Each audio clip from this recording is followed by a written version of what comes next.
Hi, everyone. Good morning. Josan.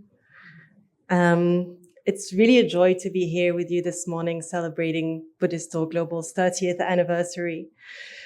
My name is Nina. Like Justin explained, I'm a mindfulness coach, and I've been a contributor with Buddhistdoor Global in different capacities since 2012. And this community has deeply shaped my path as a writer, as a coach, and as a Dharma practitioner.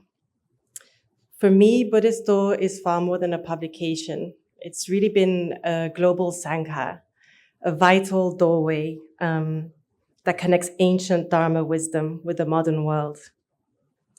And now we stand at a new threshold.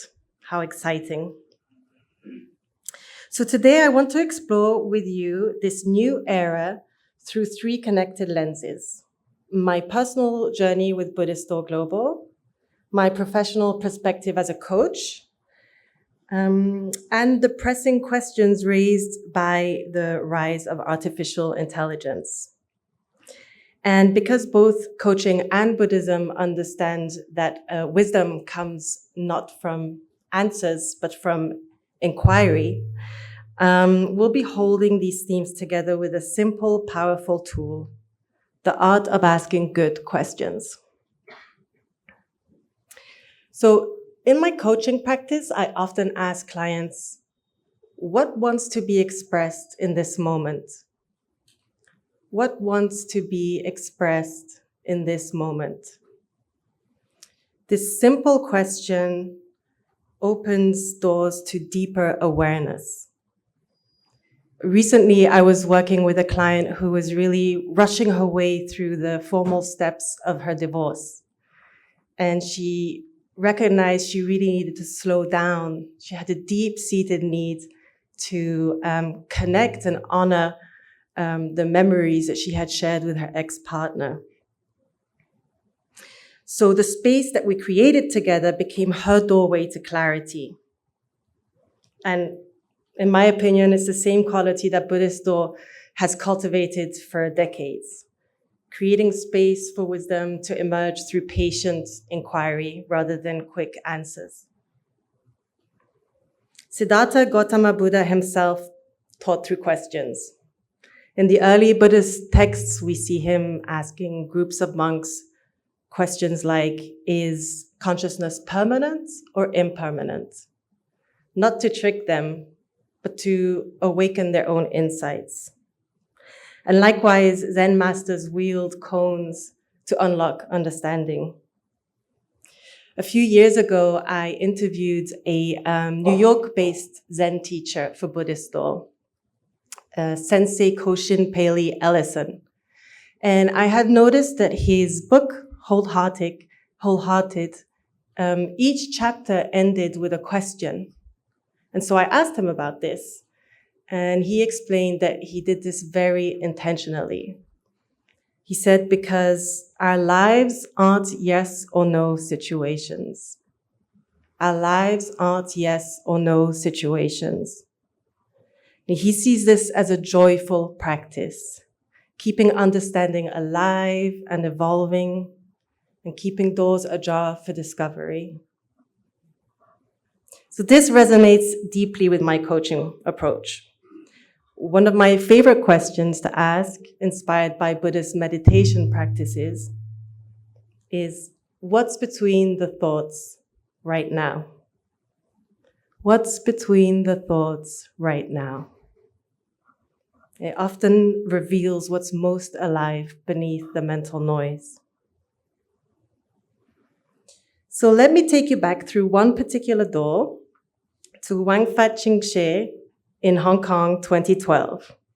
Shortly after graduating, every Tuesday, I would step into the Buddhistdoor offices to sort through and upload decades worth of Dharma talks to the website.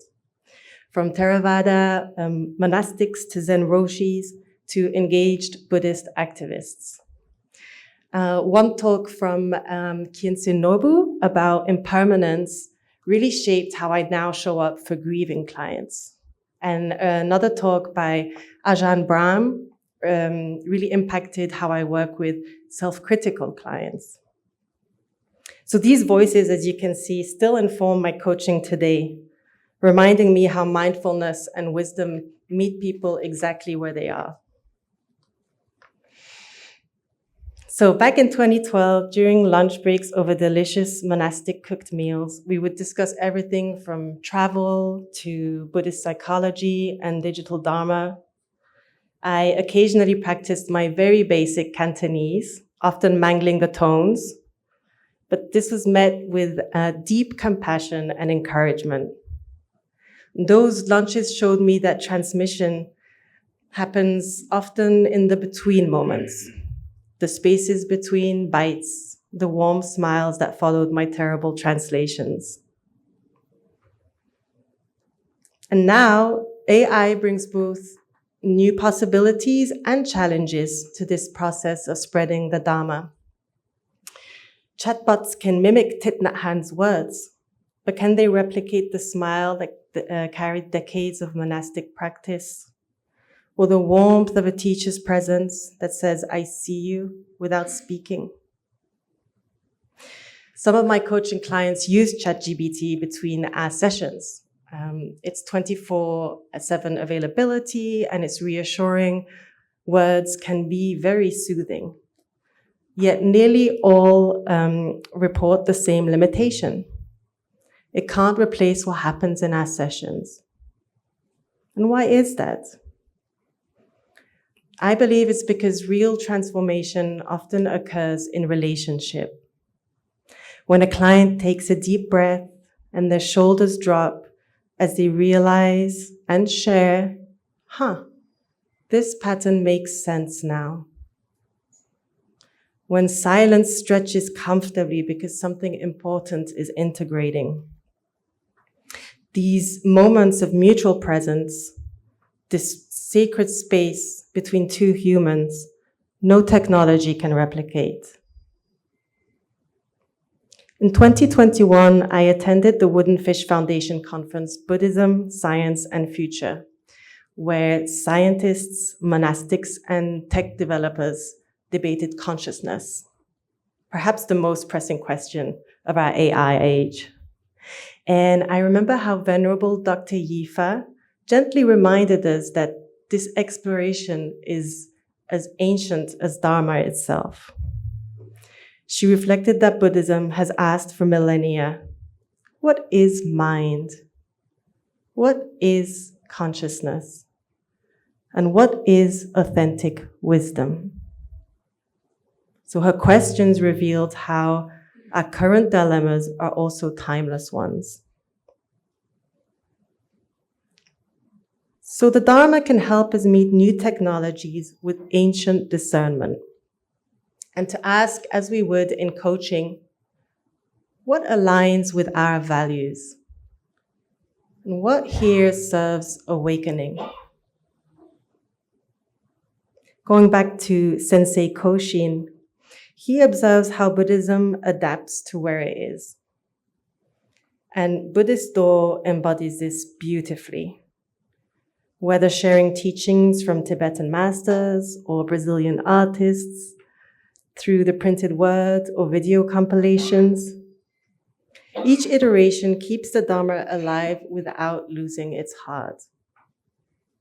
I'll never forget reading a piece by former columnist Sister Ocean about the lotus flower.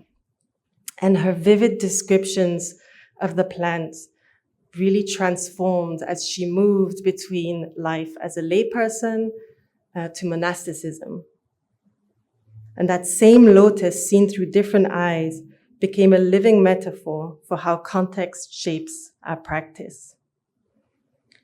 And this is Buddhistdoor's gift, making Dharma endlessly adaptable without diluting its essence.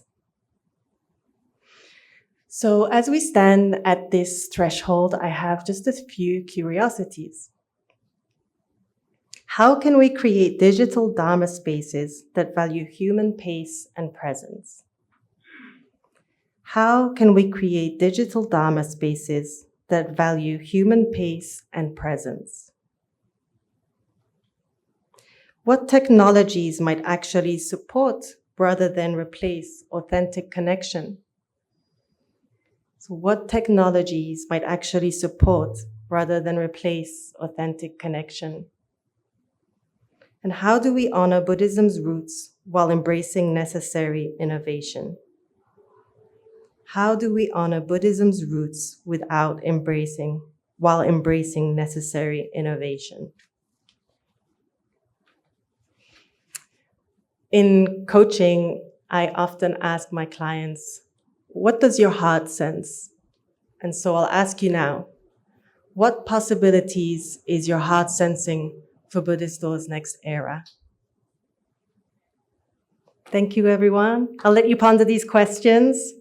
If you have any thoughts, feel free to share. Otherwise, we can move on to the next speaker. Thank you.